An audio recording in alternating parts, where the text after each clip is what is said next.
américaine Rockefeller aurait publié un rapport en 2010 qui, selon certains internautes, prévoit comment une pandémie peut être utilisée comme excuse pour établir un pouvoir autoritaire mondial. Pour d'autres, c'est même la preuve que cette crise de coronavirus était un scénario pré-planifié. Alors, qu'est-ce que ce document et quel était son objectif ?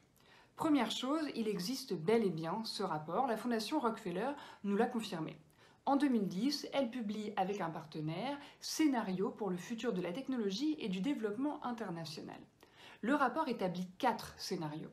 L'un d'entre eux, Lockstep, prévoit en effet une pandémie et ses conséquences. Une souche de grippe provenant de l'oie sauvage se propage à travers le monde. Elle tue 8 millions de personnes en 7 mois. 20% de la population est infectée, la plupart des décès sont des jeunes adultes en bonne santé. Donc oui, la Fondation Rockefeller avait imaginé une pandémie avec un virus plus mortel que le Covid-19. Et c'est aussi vrai qu'elle prévoyait la possibilité d'une réponse autoritaire des gouvernements. Une fois la pandémie passée, ce contrôle plus autoritaire et cette surveillance des citoyens et de leurs activités persistent et s'intensifient.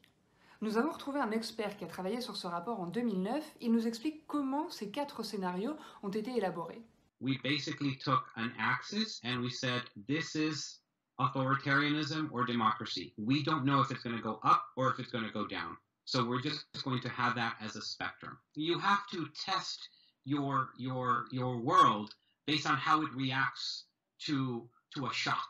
C'est comme ça que le scénario de la pandémie est arrivé. La Fondation Rockefeller n'est pas la seule à avoir imaginé ni même alerté sur les risques de pandémie.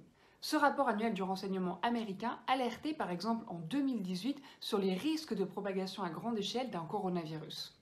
En revanche, l'idée d'une montée de l'autoritarisme à cause de la crise sanitaire a été moins développée. C'est un scénario qu'on retrouve plutôt dans la fiction. Des démocraties qui s'effondrent à cause d'une crise, par exemple dans La Servante écarlate, où une crise environnementale est à l'origine de l'instauration d'une dictature. We knew that if governments feel that something is out of their control, they're not going to abdicate power. They're going to try to exert it and to control essentially people's response to that reality. Et pour cet expert, on pourrait aussi voir ces mesures perdurer dans la crise actuelle, dans la réalité. Conclusion, la Fondation Rockefeller a bien publié en 2010 une étude qui prévoit l'émergence d'une pandémie. Mais il s'agissait d'étudier des scénarios de réaction à une crise sanitaire et non pas d'un plan pour instaurer une dictature mondiale.